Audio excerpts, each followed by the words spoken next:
আসসালামু আলাইকুম প্রিয় দর্শক, জানিয়ে দেব আজকের বিশেষ খবর। আপনাদের সাথে আছি আমি চৈতি।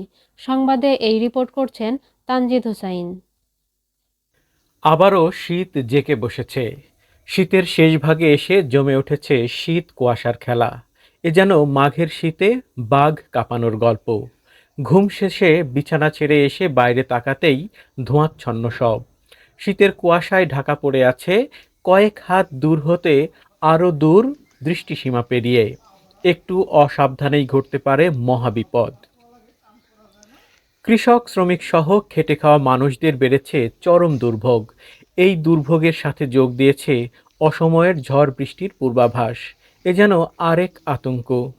শীত পালানোর সময় শীতের প্রভাবে অসুস্থ হয়ে পড়েছে অনেকে।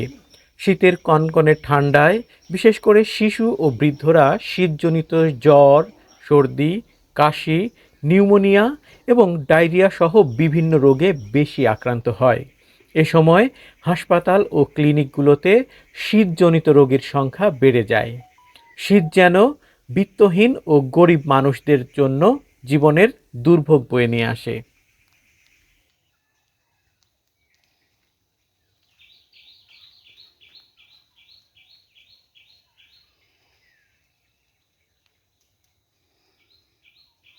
আবারও শীত জেঁকে বসেছে। শীতের শেষ ভাগে এসে জমে উঠেছে শীত কুয়াশার খেলা। এ যেন মাঘের শীতে বাঘ কাঁপানোর গল্প। ঘুম শেষে বিছানা ছেড়ে এসে বাইরে তাকাতেই ধোঁয়াচ্ছন্ন সব। শীতের কুয়াশায় ঢাকা পড়ে আছে কয়েক হাত দূর হতে আরও দূর দৃষ্টিসীমা পেরিয়ে। একটু অসাবধানেই ঘটতে পারে মহাবিপদ। কৃষক শ্রমিক সহ খেটে খাওয়া মানুষদের বেড়েছে চরম দুর্ভোগ। এই দুর্ভোগের সাথে যোগ দিয়েছে অসময়ের ঝড় বৃষ্টির পূর্বাভাস।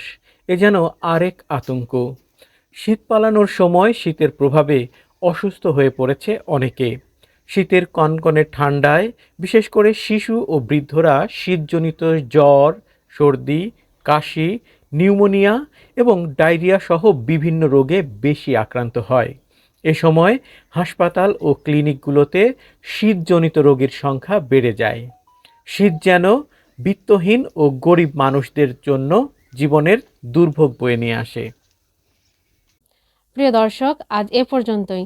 নতুন কোনো খবর নিয়ে আবারও হাজির হব। সে পর্যন্ত সবাই ভালো থাকবেন। চ্যানেলটিকে সাবস্ক্রাইব না করে থাকলে এখনই সাবস্ক্রাইব করুন এবং পাশে থাকা বেল আইকনটি বাজিয়ে দিন। আর ফেসবুক থেকে দেখে থাকলে ফলো দিয়ে রাখবেন। এতে সবার আগে আপডেট নিউজ পেয়ে যাবেন আপনার নোটিফিকেশনে। আসসালামু আলাইকুম।